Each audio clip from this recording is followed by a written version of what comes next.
Bon, faut que je te montre la réalité derrière le DCA.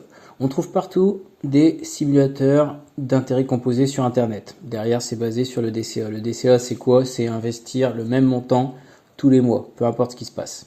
Je vais te montrer un exemple.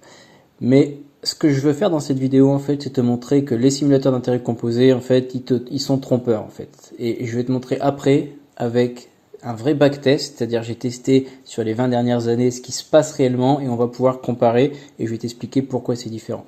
Donc tu vois, un simulateur d'intérêts composés, tu en as même un sur mon site, risca.fr, si tu veux d'ailleurs y aller, mais bon bref, c'est pas l'objet de la question, c'est quelque chose qu'on trouve de toute façon partout et c'est assez trompeur, je vais te montrer pourquoi.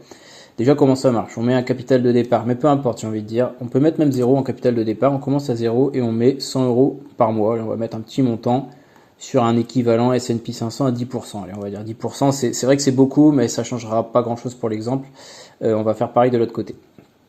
Et allez, on va mettre ça sur 20 ans. Donc voilà ce que ça te dit. À première vue, le simulateur d'intérêt composé te dit, ok, donc tu as investi 24 000 euros au total, effectivement.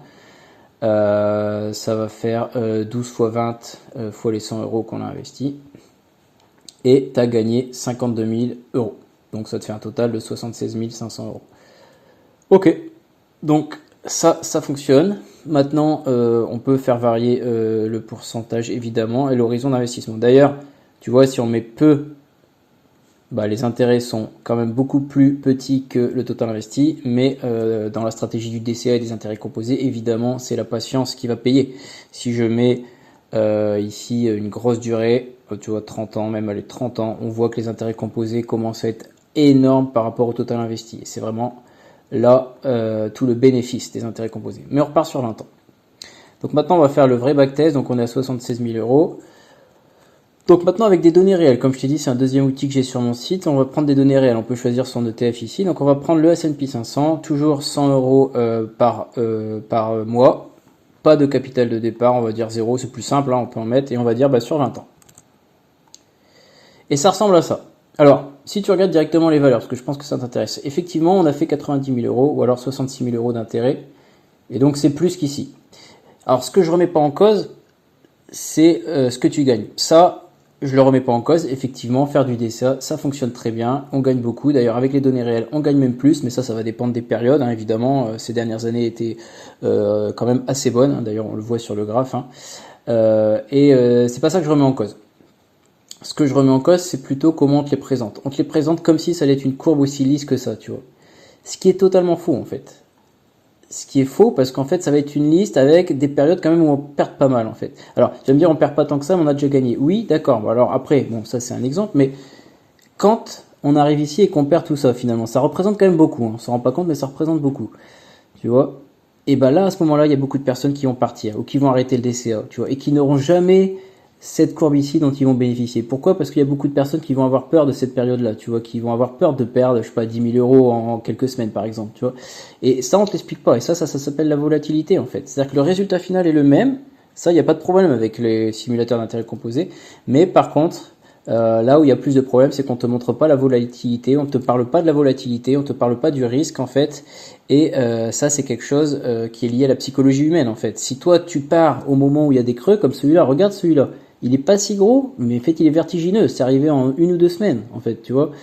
Et ça c'est le Covid, hein, tu vois, 2020. Et à ce moment-là, il y en a plein qui sont partis. Et ceux qui sont partis, regarde ce qu'ils ont loupé. Ils ont loupé limite la plus grosse performance. Tu vois, pareil ici, en fait. Donc il y a cet aspect-là en fait que je voulais mettre en avant. Après il y a autre chose aussi, c'est que là j'ai pris le S&P 500, c'est vrai qu'il se comporte bien, tu vois. Mais on pourrait trouver aussi des ETF qui se sont moins bien comportés par rapport à la simulation qui avait été faite aussi, tu vois. Donc, mais ça à la rigueur c'est une simulation, ça me pose pas trop de problème. Voilà. Mais c'est vraiment le côté volatilité dont on ne se rend pas compte. Enfin bref, donc tu peux tester ça sur aussi pas mal de choses. Hein. Tu peux tester ça tiens, sur le Nasdaq. Alors le Nasdaq, ça performe très très bien. Moi, je suis un grand fan du Nasdaq. Hein. Tu vois, en 20 ans, plus 800%, 200 000 euros de plus-value. Ça, c'est vraiment un carton, hein, le Nasdaq. D'ailleurs, là, j'ai mis 20 ans. Si on met 10 ans, ça donne quoi?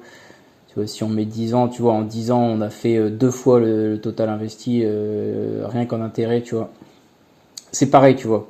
Le Nasdaq, c'est vrai que c'est un carton. Mais forcément, il a des plus gros pourcentages, il est plus risqué potentiellement. Et ça, effectivement, là, les dernières années sont bonnes, donc je peux pas te montrer effectivement que ça peut être mauvais. Mais forcément, il y a plus de risques et forcément, quand ça tombe aussi plus fort, tu vois. Évidemment, tout ça c'est lié. Bon, tu peux faire pas mal de simulations, hein. D'ailleurs, si tu veux tester aussi sur mon site, hein, risca.fr.